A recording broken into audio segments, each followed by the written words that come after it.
Hi dears, welcome to my teaching world.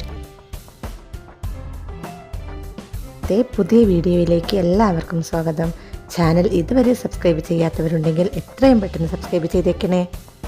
മഴമേളത്തിലെ കൂടുതൽ വിശേഷങ്ങളിലേക്കൊന്ന് പോയി നോക്കാം. കൂട്ടുകാരെ, നമുക്കിന്നൊരു കഥ കേട്ടാലോ? വലയിൽ കുടുങ്ങിയ കഴുതയുടെ കഥ. ഓക്കെ.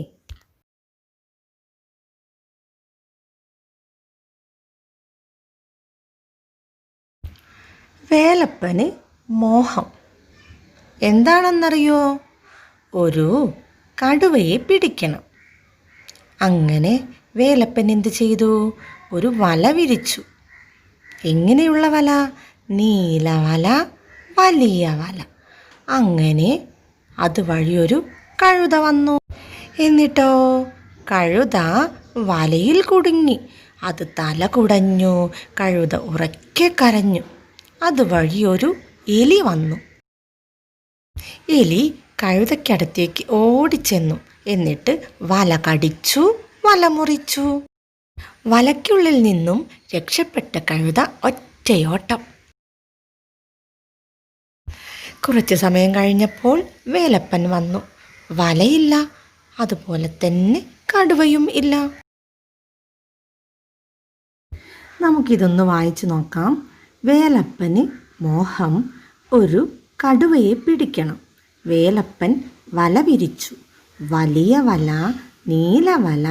കഴുത വന്നു, വലയിൽ കുടുങ്ങി. തല കുടഞ്ഞു, കഴുത കരഞ്ഞു.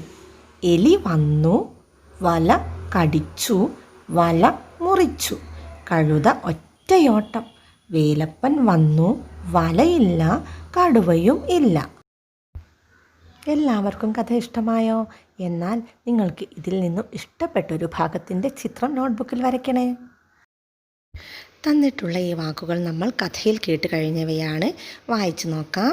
കഴുത, കടുവ, കരഞ്ഞു, കടിച്ചു, കുടഞ്ഞു. ഇവയെല്ലാം ക എന്ന അക്ഷരം കൊണ്ട് തുടങ്ങുന്നവയാണ്. കൂടുതൽ വാക്കുകൾ കണ്ടെത്തണേ. ഈ വാക്കുകളും നമ്മൾ കഥയിൽ കണ്ടു കഴിഞ്ഞു. വല, നീല, എലി, തല. ഇവയെല്ലാം ല എന്ന അക്ഷരത്തിൽ അവസാനിക്കുന്നവയാണ്. ക എന്ന അക്ഷരവും ല എന്ന അക്ഷരവും നമ്മൾ പരിചയപ്പെട്ടവയാണ്. കൂടുതൽ വാക്കുകളും വാക്യങ്ങളും കണ്ടു നോക്കാം. നമ്മളിപ്പോൾ കേട്ട കഥയിലെ ചില വാക്കുകളാണ് ഇവിടെ തന്നിട്ടുള്ളത്. വായിച്ചു നോക്കാം. കഴുത, കടുവ, കരഞ്ഞു, കടിച്ചു, കുടഞ്ഞു. ഈ വാക്കുകളെല്ലാം ക എന്ന അക്ഷരത്തിൽ തുടങ്ങുന്നവയാണ്. നമ്മൾ മുൻപ് പരിചയപ്പെട്ട അക്ഷരമാണ് ക എന്ന ഈ അക്ഷരം. ഈ അക്ഷരം നമ്മൾ എഴുതി കഴിഞ്ഞു, പഠിച്ചു കഴിഞ്ഞു. ഇതുകൊണ്ട് ഒരുപാട് വാക്കുകളും നമ്മൾ ഉണ്ടാക്കി കഴിഞ്ഞു. അപ്പോൾ ഈ അക്ഷരം ഒന്നുകൂടെ ഉറപ്പിക്കുന്നതിന് വേണ്ടിയിട്ട് കുറച്ച് വാക്കുകൾ കൂടി കണ്ടെത്തി എഴുതണം. ഓക്കെ. ഈ വാക്കുകളും നമ്മൾ കഥയിൽ കണ്ടു കഴിഞ്ഞവയാണ്. വായിച്ചു നോക്കാം. വല, നീല, എലി, തല. ഇതിലെല്ലാം നമ്മൾ പൊതുവായി കാണുന്ന ഒരു അക്ഷരമുണ്ട്. ഏതാണ് അക്ഷരം? ല എന്ന ഈ അക്ഷരം നമ്മൾ മുൻപ് പരിചയപ്പെട്ടതാണ്. ഒന്നുകൂടെ ഉറപ്പിക്കുന്നതിന് കൂടുതൽ വാക്കുകൾ കണ്ടുപിടിച്ച് എഴുതണം.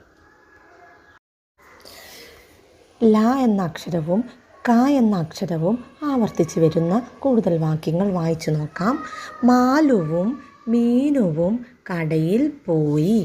മാലു മാല വാങ്ങി, മീനു കുട വാങ്ങി. നീലമാല മാലു പറഞ്ഞു, ചെറിയ കുട മീനു പറഞ്ഞു. ഇനി ഇതിൽ എവിടെയാണ് നമ്മൾ ല എന്ന അക്ഷരം കാണുന്നത് എന്ന് നോക്കാം. മാലു, ഇതിൽ ല എന്ന അക്ഷരമുണ്ട്. പിന്നെയോ മാല ഇവിടെയുണ്ട്. ഇവിടെ ഒരു മാലു എന്ന വാക്ക്. നീല, മാല, മാലു, ഇവിടെയെല്ലാം നമ്മൾ കാണുന്ന അക്ഷരമാണ് ല എന്ന ഈ അക്ഷരം. ഇനി അതുപോലെ ഇവിടെ എവിടെയാണ് ക എന്ന അക്ഷരം എന്ന് നോക്കാം. കടയിൽ, കുട, ചെറിയ കുട, ഇവിടെയെല്ലാം നമ്മൾ കാണുന്ന അക്ഷരമാണ് ക എന്ന ഈ അക്ഷരം. ഇതുകൂടി വായിച്ചു നോക്കാം. കുട്ടപ്പൻ കുട്ടയെടുത്തു, തലയിൽ വെച്ചു, കടയിലെത്തി. കുട്ടയിൽ നിറയെ മുട്ടകൾ. കുട്ടപ്പൻ മുട്ട കടയിൽ കൊടുത്തു, കടല വാങ്ങി. ഇവിടെയും നമ്മൾക്ക് ക എന്ന അക്ഷരവും ല എന്ന അക്ഷരവും കാണാം.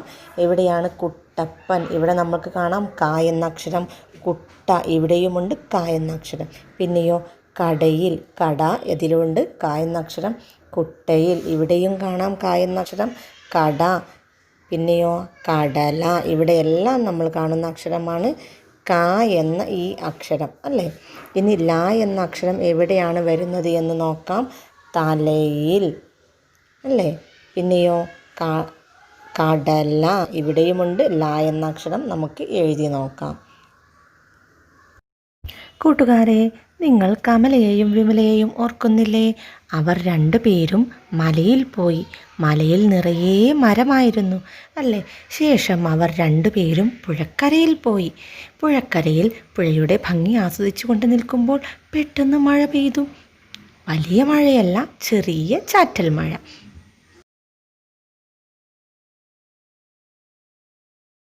ഇതൊന്ന് വായിച്ചു നോക്കാം.